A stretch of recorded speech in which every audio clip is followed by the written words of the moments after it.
Joni. Elliot. This is your captain speaking. We're returning to Los Angeles. Administration has shut down all air traffic. This country has been immobilized by these terrorist attacks. Where do you need to go? I don't know. Well, you need to get back east, right? I mean, yeah, but... Here's your ride. Another state line, another page. We're driving with this guy. It's a long story. I'm in this van with this girl. It's a long story. Singing that town's Van Zandt, passing another round. Watching the With all this stuff going on, everyone's maybe examining their lives a little bit. How are you doing today? All right, how are you doing? Good. Good. Yeah, nice to meet you. Amber Rubarth. Yes. Okay, very good. And my name's Adam, and I do, among other things, I do this podcast. And it's interesting because one of the reasons, the main reason why I first was interested when I got the press release from, the publicist, is that Krisha Fairchild, Krisha is a friend. Oh, amazing. Yeah. She is fantastic. We love her. Yeah, so I won't bore you because we also have limited time. But I will say that in South by Southwest, when they showed Krisha, there was this thing that happened in the movie, and there was something in the besides her performance, there was something else that happens in the movie, and it was I had a very emotional response to it.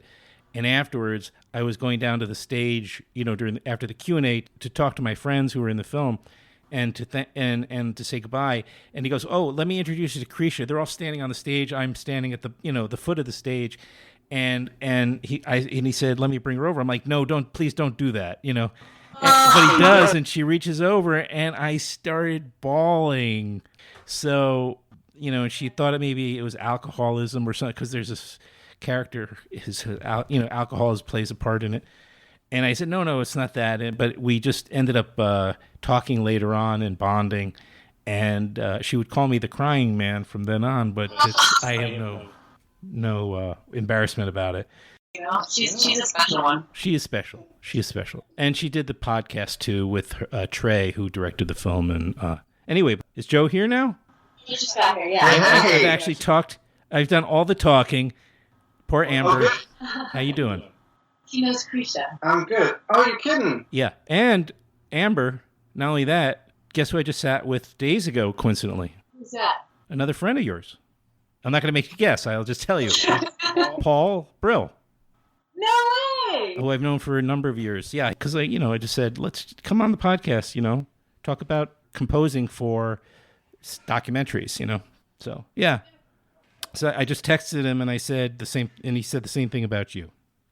Oh. And I'm sure he would say the same thing about you, Joe Purdy. Who? I doubt it. I don't get that very often. So you guys, where are you right now? So we're in the Vanishing Angle office in Atwater Village, the production company that did the film. Oh, very good. They have a production office, and that's where okay. For some reason, I just figured maybe you were on the road or something. About to be. Yeah, we will be on Friday. Our first tour in LA, so we're lucky that we get to kind of rehearse here, stage it beforehand. Yeah. It's the first stop, so we get to hang for a few. Very good. Well, congratulations. Thank you. Thank you. Inspired idea. It's I have to kind of direct the questions in such a way, because usually I have on the filmmaker, the director. The one thing I did not confirm is, did you guys write the music for Joe? Did you do the writing, or did you both collaborate on this, on the music for American Folk? We both had a couple of songs that were originals that I thought so. I wrote a couple of songs for the film, and Amber had a couple of originals. Okay. And wrote one for the film, the soundtrack. But I'd say the bulk of the series are like traditional folk tunes. Traditional, yeah. I have a personal, I guess, affection for those murder ballads. I don't know why. As do I. Yeah. Is that they're bad? Interesting, if nothing else. Yeah. I don't know why. I think there's something about them and the kind of the American Gothic. I mean, I know a lot of them are from Ireland. I don't know. They all sound like they're from the Highlands, or something. But there's something about it where it's just sort of comes out in the music, Yeah, there's a lot of old American murder ballads too. Thanks to the Ohio is one of my favorites. Right. It's about just a woman who turned down a marriage proposal, and then he killed her on the banks of the Ohio River, and tells it very honestly in the song. Right. Really, well, there's a great Bill Monroe, Doc Watson live version of that song. It's probably my favorite version that there is. On the banks of the Ohio, right? Is that? Yeah. Because we sang it at summer camp. Don't ask me why. That would be a song that we sang, folks. But I know these songs because I did grow up with them as well on the Hudson Valley where we sang. Did you guys know each other before, or did you come together for the film then? Yeah, we did. We knew each other. We got to sing quite a bit together before, which is kind of how it came about. David, the director, had seen us on a YouTube video singing together at a concert in upstate New York, actually. Oh. And I had already signed on to do the movie after 6 months to a year of him convincing me that I wouldn't ruin it. And then he was like, "Who is this person?" And I was like, "Well, that's Amber." And he's like, "Well, do you think she would do the movie?" And I said, "Well, you could ask her." And so he did. And they met and had talks, I guess, and then the rest is history. What are your backgrounds then? How far back does it go in terms of music and playing and learning guitar or whatever musical instruments? I mean, how far back does it go for you guys? Do you mean collaboratively together? I started as a very young kid. I learned how to read music and went to the Manhattan School of Music, then took piano lessons and guitar. What about you guys? I grew up playing bluegrass music on the front porch with my father in Arkansas. Oh, Arkansas. Yeah. So for me, I was thankfully from my pops really ingrained a lot of good music into me from a lot of different varieties and his record collection and when I was really young, like my first concert, I was like a week old, and it was a Pettigene Mountain Bluegrass Festival, and so. My father was really into bluegrass, especially when I was young. Mm-hmm. And me and my sister, I think, had enough by the time we were like 10 or 12. And then we took a break and did a lot of oldies music because I grew up building hot rods with my pop. And so there was a lot of that, and went into like the Sam Cooke, Aretha, and Otis phase and Buddy Holly and everything. And then when I started playing guitar, I found my way back to that stuff, and then I realized that I knew every word of all the songs because they'd been played so many times. And so and then I wanted to start figuring out how to flat pick. I really wanted to see if I could do it. So, and my pop by then was playing a lot of mandolin at the time, and so we'd sit on the front porch and play the songs a lot slower than flats and scrubs, but we would try to get it right. Mm-hmm. When you say you're trying to learn with the flat pick, before that, were you just strumming, or you would use a flat pick for that? But did you use finger picks? I use a thumb pick about half the time now, mainly because of a record I did with someone where it was live, and I had to be heard doing the finger picking stuff that I was doing. But yeah, I think I tried to do a little Merle Travis stuff before I started flat picking. It was more one of the first records that I actually got to play on my own, when I was younger, I just picked out of the pile Sweet Baby James. Mm-hmm. So, and my father knew how to play like Country Road and a little bit of Fire and Rain and Caroline on My Mind. And those like pedal steel hammer-ons it was so original to him, but that was the first finger picking I learned, mainly out of stubbornness, because my father was like, "Well, you just learn your chords, and we'll get into that later," but he knew that pissed me off enough, so I'd go in my room and figure it out. Mm-hmm. I did. Amber, what were your influences? I feel like I came to music a lot later. Sure. I grew up not around a lot of music. Mm-hmm. My mom listened to Amy Grant until she got divorced. And then my dad was sure he gets free CDs in the mail. Columbia House. Columbia House. Oh, Columbia House Records. Yeah. Had like a few of the, default CDs, and that was kind of I remember. all I knew. But you mentioned Amy Grant. I mean, I know she's a Christian, right? She was saying Christian music mostly.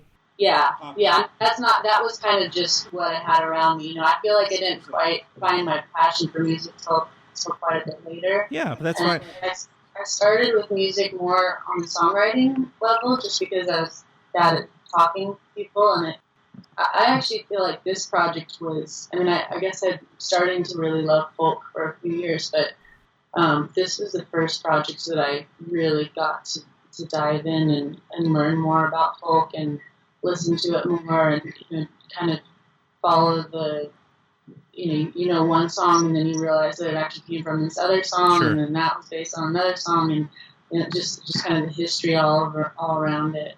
Sure, and that is true for all genres. I mean, once you start to delve into it, you realize how connected everything is. A lot more fluid. Yeah. But it shows that you're a very good actress, because it is as though this music was part of your fiber, the way your love for it and the way you sang, and there's a beautiful spirit that comes from you and both of you singing in this film.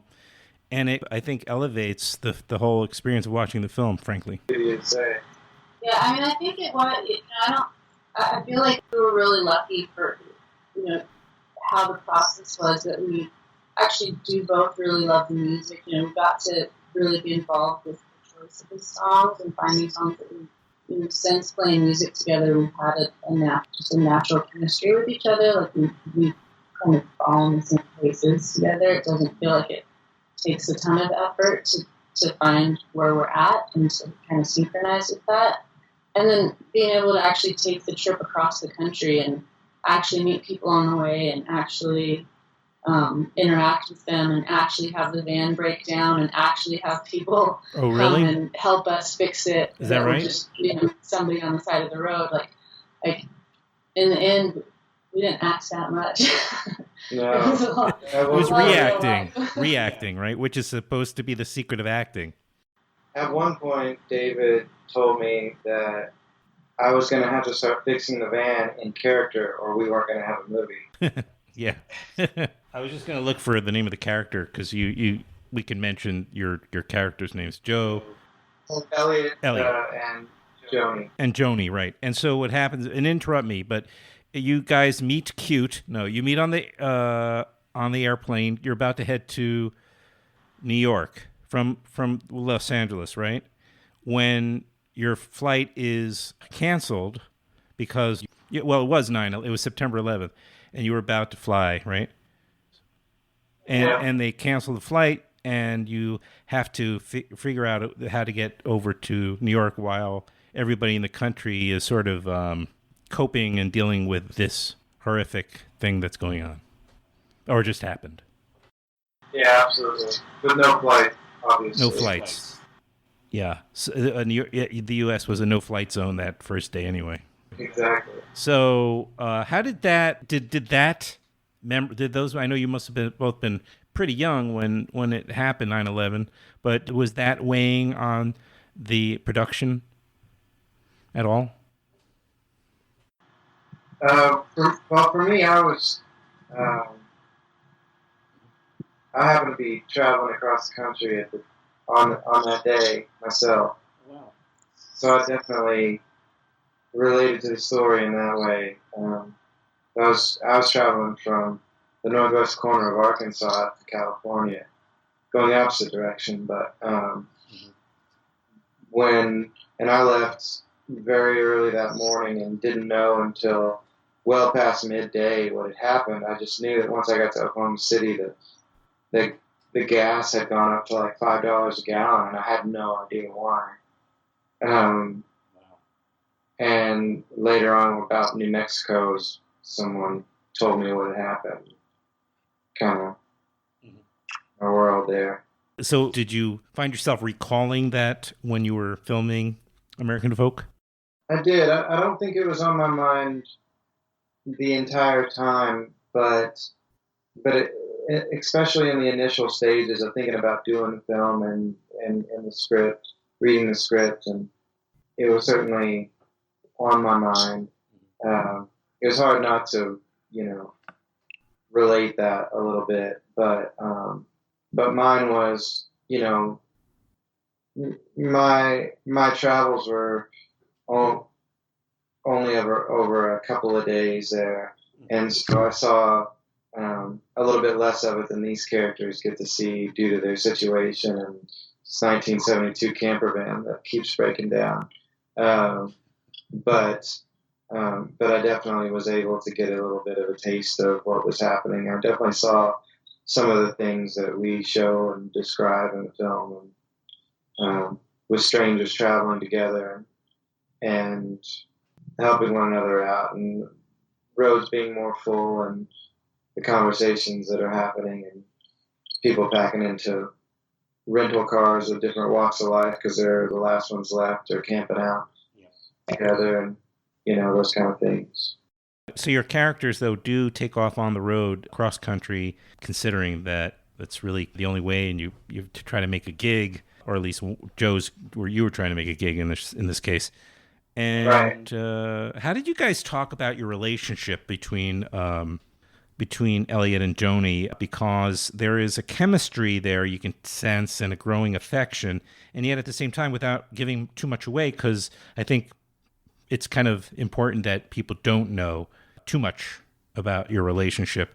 I think that something David, the director, was really intent in keeping, and something that was on our minds as well, was a bit of sovereignty when it came to the story that we were telling, and trying to never forget the story that we were in, and the time that we were in, and the days that we were in. And I think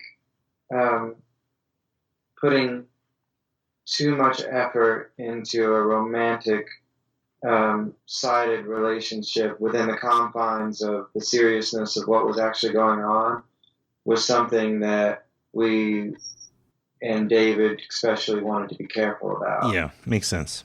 So not to undermine the gravity of our situation, or being sensitive to that, and just turn it into, that thing that a lot of movies get turned into. Very true. Especially when you're making a film, because maybe in real life, actually, people would have felt like they needed to. Well, I'm not going to talk about this, actually, because I don't. For sure. Because I think it's good for people not to know about how your relationship unspools, or however you want to describe it. We'll leave that up to the people to see the film. So that's something that David was very vocal about, though. Right. About that,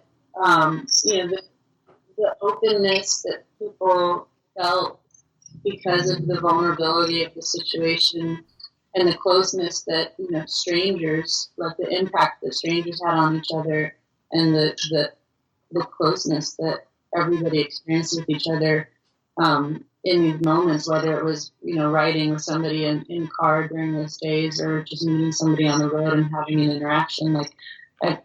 He definitely talked about it quite a bit. That that's a different kind of love. It's like it doesn't have to be just this romantic love. Like there's a really deep love that was experienced by a lot of people with strangers that week, and I think that was the story that he was more interested in. Well said. So the film, again, it's called American Folk, and it opens this Friday, the 26th of January, theatrically as well as on demand. Where is it going to be in LA, guys? There's a screening at the Grammy Museum, but I think it's playing at the Wembley on Wilshire. So you're going to do the Grammys. I think it's playing at the Wembley on Wilshire here, but I could be wrong about that. I think that sounds right. Yeah, I think it's going in 10 cities, starting on Friday and playing for the whole week in those 10 cities. And I think that. Well, are you doing the Q&As in LA? Yes. We are for that. After the Grammy Museum, we'll be doing one, but not for Friday's show. Oh, for what is it what's the connection to the Grammys? What are you saying? We're doing the screening at the Grammy Museum on Thursday. Oh, at the Grammy Museum. Sounds like a fun gig. Yeah, it was lovely that they invited us.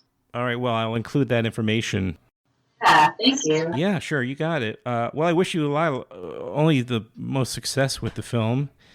And I guess, keep in touch if you're in New York. It'd be great to see, I don't know, Joe, if you're performing or... Yeah, we'll be there on February 2nd doing a show at the City Winery. Oh, you're going to be at City Winery? Yeah. On February 2nd? Uh-huh. Oh, wait, that's only days from now. It is. Indeed, yeah. See, now you're buried the lead. Well, if you're around and you want to come, let us know. I'm way too busy. I've got so much. Actually, that could work. I don't have anything going on, on that Friday night, as I'm sure most people assume that might listen to this. Yeah, I'll come. I might come to that. I've been wanting to get over there. It's been a little while since I've been to the City Winery. It's been a number of months, so I'd love to come. Put it on the list. It'd be lovely to see you. Yeah, and I'll plug and promote that gig as well. So you'll be coming into New York, but the theatrical will be. Well, who knows? Maybe they'll extend it a week because it's the same day on the 26th in New York. Yes. It's on demand everywhere, but I don't think it's... Oh, right. That's true anyway. So it'll still be on demand. So you'll be on demand still, and you'll have the gig on Friday, February 2nd at City Winery. That's fantastic. Yeah. Oh, for sure. Well, I'll definitely let people know about that as well. That's a great gig. It's a nice venue. It is, but we've played there quite a few times. Oh, okay. So you know better. That's lovely. Yeah, I love those folks over there. And lastly, Joe, how do people find you and your music? Oh, it's around. Okay. It's my website, joepurdy.com, or the other media things. It's on Spotify as well, and right. all that good stuff. Wherever music is sold and streamed. Yeah, and iTunes and all of that stuff. Very good. I've got 14 records or so up on my website that people can listen to for stream for free, but might be a little slower than Spotify, but it was meant to be cool and free, and it was for a long time, and now there's streaming services that make it even easier. So yeah, I'm gonna take a look myself. And Amber, do you have any music? My website is amberrubarth.com, and I have a new record that I just put out in September. Oh, beautiful. Wildflowers in the Graveyard. It's my 8th record. And yeah, a bunch of stuff up there as well. Great. Okay, well, maybe I'll even put a few little clips, if you don't mind, for on the show. Sure, sounds great. All right, terrific. Well, thank you both. And put me on, if you can remember, put me on I would like to, I think if I'm almost certain I can come to the show. Yeah, we'll get your contact from Matt and right. Oh, right, of course. Okay, sounds good. Yeah. Yeah, I look forward to seeing you. Me too. Thank you. Great. Thanks, Adam. Okay, have a good premiere. Thank you. Take care. You too. Bye-bye.